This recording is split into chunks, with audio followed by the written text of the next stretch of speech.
Guys, তোমরা তো এতদিন আমার চোখে এই চশমাটাই দেখেছো। এটা আমি 1.5 বছর আগে লেন্সকার্ট থেকে বানিয়েছিলাম। তো আমার চোখে পাওয়ার আছে, লেন্সকার্ট থেকে বানিয়েছিলাম চশমাটা। 5,040 টাকা পড়েছিল আমার এই চশমাটাতে। কিন্তু চশমাটা আমার গাফিলতির জন্য আমি মেনটেন করতে পারিনি। চশমাটা এই যে গ্লাস, এই গ্লাসে দাগ পড়ে গেছে, যার জন্য আমার এখন দেখতে অসুবিধা হচ্ছে। মানে স্পষ্ট দেখছি না, আমার কেমন একটা হালকা স্পট পড়ে গেছে এখানটাতে। তো ওই জন্য আমার অসুবিধা হচ্ছে, এতে তো চোখের ক্ষতি।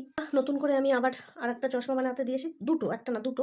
তো এই যে আজকে ডেলিভারি দিয়ে গেছে, এই যে এই দুটো, ঠিক আছে। এই দুটোও লেন্স কার্ডেরই চশমা, দুটোই। এই যে লেখা আছে লেন্স কার্ড, দেখতে পাচ্ছ, এই একটা এই একটা। তো দুটোই লেন্স কার্ডে। তো আমি তোমাদের এর আগে ছবি পোস্ট করেছিলাম যে এই দুটো চশমার মধ্যে কোনটা নেব। তো তোমরা দুটোই পছন্দ করেছো, আর অনেকে একটা করেছো আর একটা করোনি। তো যাই হোক, পার্সেল চলে এসছে আজকে আমার।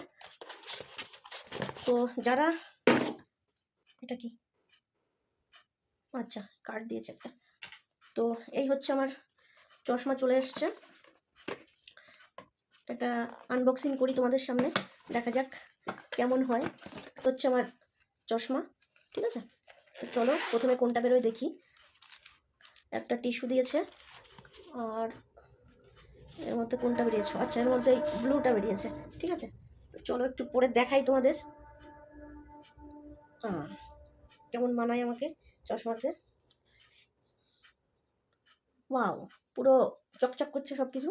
কেমন লাগছে আমাকে জানাও। আর যে দুটো ছবি আমি পোস্ট করেছিলাম ওই দুটো চশমাই বানাতে দিয়েছি। তো এটাতে কেমন মানাচ্ছে আমাকে অবশ্যই কমেন্ট করো। আগেরটা ছিল হচ্ছে এটা, চশমাটা আমার খুব পছন্দের ছিল, বাট আমি রাখতে পারলাম না, আমারই ভুল, ঠিক আছে। তো তোমাদের আজকে আমি বলে দেবো চশমা মেনটেন করার যে আর কি, যেটা আমি ভুল করেছি সেই ভুলটাই আমি তোমাদের সঙ্গে শেয়ার করবো, তাহলেই তোমরা বুঝতে পারবে যে আমি কি ভুল করেছিলাম, ঠিক আছে। আর একটা, চলো এটাতেও একটা কার্ড দিয়েছে, এই যে আর একটা, এটার মধ্যেও টিস্যু আছে। চলো দেখি, এটা হচ্ছে সেই হালকাটা, আর যেটা পড়ে আছে ওইটা হচ্ছে ডিপ কালারটা। তো চলো এবার এটা পরে দেখি। এবার তোমরা বলো কোনটা ভালো লাগছে, এইটা না আগেরটা।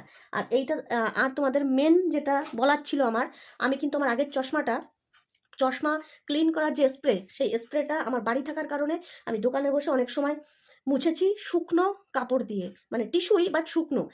এই চশমা, যে কোনো চশমা শুকনো মুছবে না, তোমরা যে স্প্রেটা হয় সেটা দিয়ে মুছবে। এগুলো স্প্রে যদি শেষও হয়ে যায়, প্রত্যেকটা চশমার দোকানে কিনতে পাওয়া যায়, ওখান থেকে স্প্রে কিনে এনে স্প্রে দিয়ে আর টিস্যু দিয়ে মুছবে। গায়ের পরা জামা কাপড়, গামছা, শাড়ি এগুলো দিয়ে মুছবে না, টিস্যুটা দিয়ে মুছবে, চশমাটা ভালো থাকবে। আর যদি বাই চান্স তোমাদের স্প্রে নেই, মুছতে হবে, তখন কি করবে, মুখের সামনে নিয়ে এরকম হাঁ করে যে বাষ্পটা হয় সেটা দেবে, ভাপটা দিয়ে মুছে নেবে, তাও চলবে দু একবার, কিন্তু শুকনো মুছবে না। আমার এই চশমাটা এত সুন্দর ছিল আমার কাছে, চশমাটা আমি নষ্ট করে ফেলেছি খালি ওই শুকনো মুছে। এই কাচের উপরে স্ক্র্যাচ পড়ে গেছে, দাগ পড়ে গেছে, এখন এটাতে আমার দেখতে স্পষ্ট হচ্ছে না, অসুবিধা হচ্ছে। তো ওর জন্য আমার এই চশমাটা পাল্টে আমার এখন এই দুটো নিতে হলো, আবার এই দুটো করলাম। এটার থেকে আমার এই চশমাটা ভালো ছিল, মানে কোয়ালিটি, ঠিক আছে। আর একটা কথা বলবো, এই চশমাটা আমি হাবড়ার থেকে করেছিলাম, আর এই দুটো চশমা আমি মসলন্দপুর থেকে বানিয়েছি, লেন্সকার্ট থেকে। তো এই চশমার ফিনিশিং ভালো করেছে, ঠিক আছে।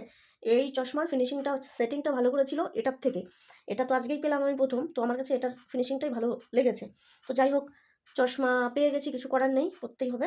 কোন চশমাটাই আমাকে বেশি মানাচ্ছে অবশ্যই কমেন্ট করো তোমরা।